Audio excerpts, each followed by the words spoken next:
नमस्कार, स्वागत है आप सभी का एग्जाम सलाह के YouTube चैनल पर। मेरा नाम है हिमांशु और आज हम लोग डिस्कस करने वाले हैं एक नोटिफिकेशन के बारे में। जी हाँ, ये नोटिफिकेशन आप देखोगे 19 दिसंबर को आई थी और आज हम लोग इसके बारे में डिस्कस करेंगे। क्या है इस नोटिफिकेशन में? देखिए, हम लोग जानते हैं कि 19 दिसंबर को इंटेलिजेंस ब्यूरो की एक वैकेंसी आई थी। कौन सी वैकेंसी थी? Assistant central intelligence officer grade second और एग्जीक्यूटिव, यानी यहाँ पर दो वैकेंसी है और इन दो वैकेंसियों के बारे में हम लोग डिटेल से चर्चा करेंगे। काफ़ी स्टूडेंट की डिमांड थी कि हम लोग यहाँ पर इसके बारे में कुछ बताएं, कैसे फॉर्म भरना है, क्या फीस है, क्या प्रोसीजर है, क्या लास्ट डेट है, कौन से एज लिमिट वाले भर सकते हैं, ग्रेजुएशन वाले भर सकते हैं या नहीं। तो इन सब के बारे में हम लोग आज डिटेल से डिस्कस करेंगे।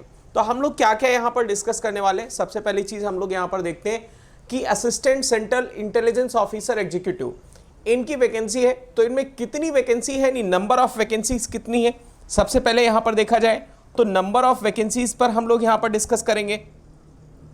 देन उसके बाद यहां पर हम लोग देखेंगे इसेंशियल क्वालिफिकेशन क्या है, यानी इसकी क्वालिफिकेशन क्या है, उसके बारे में हम लोग डिस्कस करेंगे। थर्ड, एज लिमिट क्या है, और एज लिमिट के साथ यानी हम देखेंगे इसका वेज कितना है, यानी सैलरी हमारी क्या बनकर आएगी, और रिटन एग्जामिनेशन कैसे होगा, यानी एग्जामिनेशन के कितने पार्ट होंगे। जैसे हमारे एसएससी में पार्ट होते हैं, टायर 1, टायर 2, 3 है, ऐसा पार्ट होगा। तो हम लोग इसके बारे में डिस्कस करते हैं।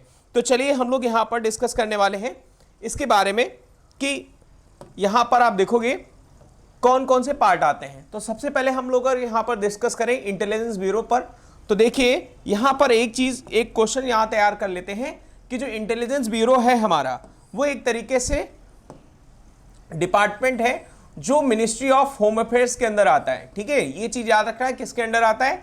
मिनिस्ट्री ऑफ होम अफेयर्स, यानी गवर्नमेंट ऑफ इंडिया, इसके अंडर में यहां पर काम करता है।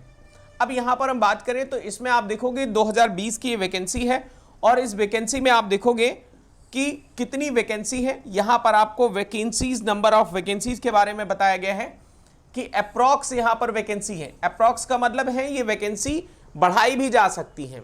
जब कभी भी कोई गवर्नमेंट यहां पर वैकेंसी निकालती है तो उसके लिए यहां पर एक तरीके से नोटिफिकेशन निकालती है और उसमें यहां पर वैकेंसीज शो कर रहे हैं। तो वैकेंसीज कितने हैं, यानी टोटल वैकेंसी यहां पर 2000 है।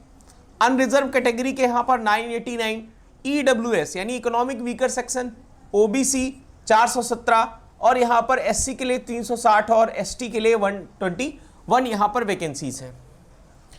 इसके बाद यहां पर बात करें हम अगर कि इसका पे स्केल कितना रहेगा, तो देखिए पे स्केल यहां पर दिया हुआ है। लेवल 7 की वैकेंसी है और यहां पर 44,900 से लगाकर 1,42,400 के बीच में आपका पे मैट्रिक्स रहेगा। साथ साथ में पे स्केल में गवर्नमेंट ने यह भी कहा है कि हम जैसे ही आपका यहां पर आपका सिलेक्शन होगा, हम आपको स्पेशल सिक्योरिटी अलाउंस देंगे। स्पेशल सिक्योरिटी अलाउंस का यानी इसका 20% आपको यहां पर बेसिक पे का आपको एडिशनल गवर्नमेंट अलाउंस मिलेगा। तो यानी आपका यहां पर अगर मान के चलो मिनिमम आपको सैलरी भी मिलती है 44,000, तो यानी बेसिक आपका यहां पर मान के चलिए 60-70,000 आपका यहां पर आ जाएगा। फिर उसके बाद यहां पर कैश कंपनसेशन मिलेगा, जो यहां पर ड्यूटी परफॉर्म करते हैं, छुट्टी मिलती है, उसका भी आपका यहां पर 30 डेज का यहां पर आपको अदर से कैश कंपनसेशन मिलेगा। ठीक है, तो यहां पर आप मान के चलिए कि हर महीने आपकी यहां पर 60-80,000 यहां पर सैलरी बनने वाली है मिनिमम की, अगर हम बात कर लें। ठीक है, आगे हम यहां पर बात करें कि इसमें कि कौन से ग्रुप वाले पर्सन भर सकते हैं। तो इसके लिए एज लिमिट यहां पर दी है। एज लिमिट है कितनी? 18 से 27 के बीच में। हाँ, इसके साथ में याद रखना है कि कुछ रिलैक्सेशन भी है। तो रिलैक्सेशन किसके लिए है, ये आप यहां पर याद रखना है। 5 ईयर्स के लिए रिलैक्सेशन है एससी एसटी के लिए और 3 साल के लिए यहां पर आपके ओबीसी का रिलैक्सेशन है। कुछ अदर भी रिलैक्सेशन है जिनमें आप यहां पर देखें कि आपका यहां पर अपर एज लिमिट यहां पर डिपार्टमेंटल कैंडिडेट जो हैं उनके लिए 40 ईयर्स रखी गई है ना, और यहां पर 3 years of regular continuous service में जो है उनके लिए यहां पर रखी गई है एज लिमिट, मतलब उनको एक्स्ट्रा दिया गया है। एज लिमिट की थोड़ा सा और हम यहां पर बात करें तो यहां पर कुछ और रिलैक्सेशन दिया गया है, मतलब एससी एसटी ओबीसी मिलाकर। और उसके बाद एक्स सर्विसमैन, उनको भी यहां पर रिलैक्सेशन मिला है। साथ साथ में जो जम्मू कश्मीर 1980 में यहां पर दंगों में शामिल हुए, या फिर यहां पर 89 में आप यहां पर देखोगे, उसके बाद 89 में जम्मू कश्मीर में और गुजरात दंगे यानी जो 2002 में हुए थे, अगर उनमें सेंट्रल गवर्नमेंट की तरफ से किसी भी पर्सन, किसी भी परिवार का नाम है, तो वहां पर उनको भी यहां पर रिलैक्सेशन मिलेगा। ठीक है, याद रखना है, उनको भी रिलैक्सेशन मिलेगा। तो रिलैक्सेशन यहां पर कितना है, रिलैक्सेशन 5 ईयर का एज रिलैक्सेशन है। चलिए आगे बात करते हैं। नंबर में रिलैक्सेशन यहां पर आपका नहीं है, मतलब एक तरीके से बताया गया है, सिर्फ आपका रिलैक्सेशन है एज के लिए, एज के बिहाफ पर। आगे हम यहां पर बात करते हैं, यानी इसमें इसके सेंटर ऑफ एग्जामिनेशन क्या है। तो सेंटर ऑफ एग्जामिनेशन आप यहां पर देखोगे कि इसके सेंटर ऑफ एग्जामिनेशन हर राज्य में है।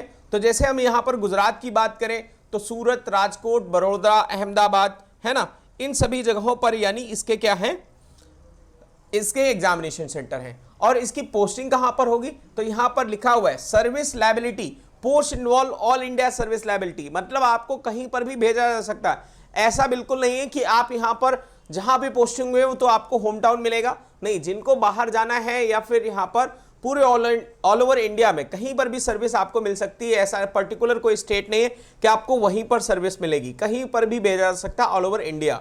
तो ऑल ओवर इंडिया पर यहां पर हम आपको काम करना होगा। आगे हम यहां पर बात करते हैं एग्जामिनेशन की, यानी स्कीम ऑफ एग्जामिनेशन की। तो स्कीम ऑफ एग्जामिनेशन में आपको यहां पर याद रखना है कि इसका डिस्क्रिप्शन थोड़ा सा एग्जामिनेशन का दिया है, तो ये डिटेल से डिस्कस करने वाली बात है। क्या होगा यहां पर, इसके बारे में ध्यान देने की जरूरत है। 1 आवर का यहां पर एग्जाम होगा, 100 मार्क्स होंगे, है ना, और इसमें यहां पर आप देखेंगे कि 20 क्वेश्चंस ऑफ मार्क्स, मतलब यहां पर 5 सेक्शन होंगे, तो आपके 100 क्वेश्चंस और 100 क्वेश्चन 1 घंटा। तो आप कहोगे कि यानी टाइम तो बहुत कम है, क्वेश्चंस तो बहुत ज्यादा हैं। ठीक है, तो यहां पर याद रखना है कि आपका जर्नल अवेयरनेस आएगा, क्वांटिटेटिव एप्टीट्यूड आएगा, न्यूमेरिकल, एनालिटिकल, लॉजिकल एबिलिटी और रीजनिंग आएगी, साथ साथ में English language and general studies आएगी। तो ये सारे यहां पर आपके यहां पर पोर्शन दिखेंगे, यानी general awareness, quantitative aptitude, numerical, analytical, logical ability and reasoning, साथ साथ में यहां पर रीजनिंग, लैंग्वेज और जनरल स्टडीज। ठीक है, तो यहां पर आप देखिए जीएस और जीए दोनों आएगा, मतलब यहां पर करंट अफेयर्स भी है और हिस्ट्री, ज्योग्राफी, पॉलिटी, साइंस, यानी ये भी आपका यहां पर इंक्लूड होगा। तो ओवरऑल क्वेश्चंस कितने आएंगे, 100 क्वेश्चंस आएंगे। क्या यहां पर नेगेटिव मार्किंग है, जी हां, नेगेटिव मार्किंग है। कितनी है नेगेटिव मार्किंग, तो 1/4 नेगेटिव मार्किंग है, ये चीज याद रखें। अगर एक आपने आंसर गलत किया तो आपके 0.25 मार्क्स यहां पर कट कर लिए जाएंगे, है ना। उसके बाद यानी यहां पर क्या होगा, उसके बाद होगा टायर 2। टायर 2 में क्या होगा, एक डिस्क्रिप्टिव यहां पर टाइप पेपर होगा जो पूरी तरीके से 50 मार्क्स का होगा। इसमें से ऐसे होगा वो 30 मार्क्स का होगा, और वो भी इंग्लिश कॉम्प्रिहेंशन में होगा। प्रेसिस राइटिंग वो भी आपका 20 मार्क्स का होगा। ये भी इसमें समय 1 घंटा दिया गया है, मार्क्स 50 है ना। और इसके बाद इसके बेसिस पर मेरिट बनेगी, और उसके बाद यहां पर टायर 3 होगा जिसमें आपका इंटरव्यू राउंड होगा। ठीक है, तो यानी जो आपका यहां पर एप्टीट्यूड टेस्ट में सिलेक्ट होंगे उन्हीं इंटरव्यू के लिए कॉल किया जाएगा। तो कॉल कितने पर्सन को किया जाएगा, यहां पर याद रखना है, कॉल कितने पर्सन लोगों को किया जाएगा, तो 1/3, यानी जितने भी आपके यहां पर 1/3 हैं, मतलब आपके सिलेक्शन हुआ है उनका 3 मल्टीप्लाई आप यहां पर करिए लगभग, तो उनको यहां पर क्या किया जाएगा, कॉल किया जाएगा इंटरव्यू के लिए। ठीक है, 2000 वैकेंसी है, तो यहां पर आप मान के चलिए लगभग 6000 लोगों को कॉल किया जाएगा। चलिए आगे बात करते हैं। तो यहां पर याद रखना है आपको, यानी जो नॉर्मलाइजेशन होगा उसके बिहाफ पर, यानी जो आपका मेरिट बनेगी उसके बिहाफ पर आपका सिलेक्शन होगा। मतलब आपका मार्क्स टायर 1 में कितना आया, टायर 2 में कितना आया, टायर 3 में कितना आया, date of birth, older candidate places highest, मतलब आपका यहां पर सिलेक्शन अगर हुआ है ना, और साथ साथ में एक दूसरे बंदे का भी मार्क्स बराबर है लेकिन उसकी एज ज्यादा है और आपकी कम है, तो यानी उसको पहले प्रेफरेंस दी जाएगी, आपको बाद में प्रेफरेंस दी जाएगी। ठीक है, और alphabet order of names starting with the first name से यहां पर स्टार्ट होगा। आप कैसे अप्लाई करेंगे, तो अप्लाई करने का सिंपल सा एक रूल है, क्या है, आप यहां पर इस वेबसाइट है www. यानी mha.gov.in पर आप जाके क्या कर सकते हैं, अप्लाई कर सकते हैं। साथ साथ में यहां पर एक चीज याद रखना है, काफी बच्चे यहां पर भूल जाते हैं, वो क्या है, इसकी लास्ट डेट। तो लास्ट डेट आप यहां पर याद रखिएगा, लास्ट डेट आपका यहां पर है 9 जनवरी 2021। इसके बाद यानी आपका यहां पर कोई भी रजिस्ट्रेशन आपका एक्सेप्ट नहीं किया जाएगा। अब बात कर लेते हैं फीस की, तो इसमें फीस कितनी है, ठीक है, याद रखना है इसकी फीस कितनी है। तो फीस है आपके यहां पर 500 रुपीज जो जनरल कैंडिडेट के हैं, जनरल कैंडिडेट के हैं उनके आपके 500 रुपीज, और जो SC ST हैं, SC ST है उनका आपका यहाँ पर जो मतलब रिलैक्सेशन है उनको 100 रुपीज यहाँ पर फीस देनी पड़ेगी। तो कैसे फॉर्म भरना है? स्टेप 1 में आपको रजिस्ट्रेशन करना है। स्टेप 2 में आपको यानी कंप्लीट करना है एप्लीकेशन फॉर्म, जहां पर आपको फोटो और सिग्नेचर वगैरह अपलोड करनी है। याद रखना है कि जो फोटो है वो फोटो आपका 3 महीने से ज्यादा आपका पुराना नहीं होना चाहिए, कलर होना चाहिए, ब्लैक एंड व्हाइट फोटो आपका नहीं चलेगा, ये सभी लोग हम लोग जानते हैं। साथ साथ में आपका यहाँ पर जो साइज है वो 50 से 100 KB के बीच में होना, यानी ये सारी चीजें आप पहले से तैयार करके रखें, जब फॉर्म भरना हो तब उसके बाद में यहाँ पर साइज कम करना है ऐसा वैसा और नहीं करना है आपका। यहाँ पर आप देखिए चार्जेस जो है वो चार्जेस आपका एप्लीकेबल 100 रुपीज और 500 रुपीज यहाँ पर आप ऑनलाइन इसको पे कर सकते हैं। ठीक है, चलिए आगे बात करते हैं। यहाँ पर तो इसमें 3 एग्जाम होंगे। उसके बाद यहाँ पर एक चीज याद रखने हैं कि जो पर्सन यहाँ पर देखिए एग्जामिनेशन फीस आपका यहाँ पर 2 है, 500 और प्लस 100 रिक्रूटमेंट के हिसाब से है। जो EWS वगैरह है और जनरल है, OBC है, उनके लिए 500 रुपए, और SC ST के लिए यहाँ पर आपका रिक्रूटमेंट प्रोसेसिंग चार्ज लिया जा रहा है जो कि 100 रुपीज है। ठीक है, चलिए अब यहाँ पर एक क्वेश्चन है, वो सबसे बड़ा क्वेश्चन ये है, आप यहाँ पर देखोगे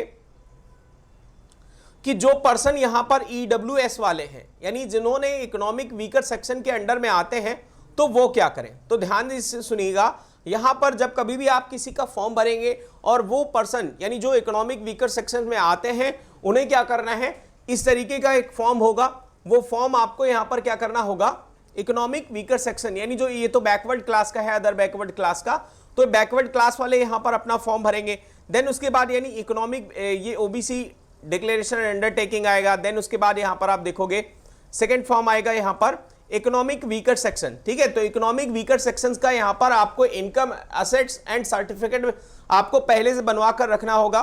उस पर आपको यहाँ पर एक तरीके से जो आपका नेम है, रेजिडेंस है वगैरह सब आपको मिलेगा। ठीक है, और उसके बाद यहाँ पर आपको एक नंबर दिया जाएगा जिसके हिसाब से आप यहाँ पर अपना फॉर्म भर पाएंगे। तो SC ST वालों लोगों के लिए प्रपोजल है। इसी तरीके से आपको यहाँ पर अगर स्पोर्ट कोटा है तो उसमें भी आपको रिलैक्सेशन मिलेगा। जब आप एग्जाम देने जाएंगे, आप किसी भी स्पोर्ट से बिलोंग करते हैं तो उसके लिए भी आपका यहाँ पर फॉर्म दिया हुआ है। आप यहाँ पर अगर किसी भी सर्विस से बिलोंग करते हैं, आपका यहाँ पर कोई आर्मी सर्विस वगैरह है तो उनके लिए भी यहाँ पर फॉर्म दिया हुआ है। आप अपनी सुटेबल के अकॉर्डिंग आप जिस कैटेगरी से बिलोंग करते हो तो वहाँ पर आप इसको भर सकते हैं। देन उसके बाद ही आप फॉर्म फिलअप करें।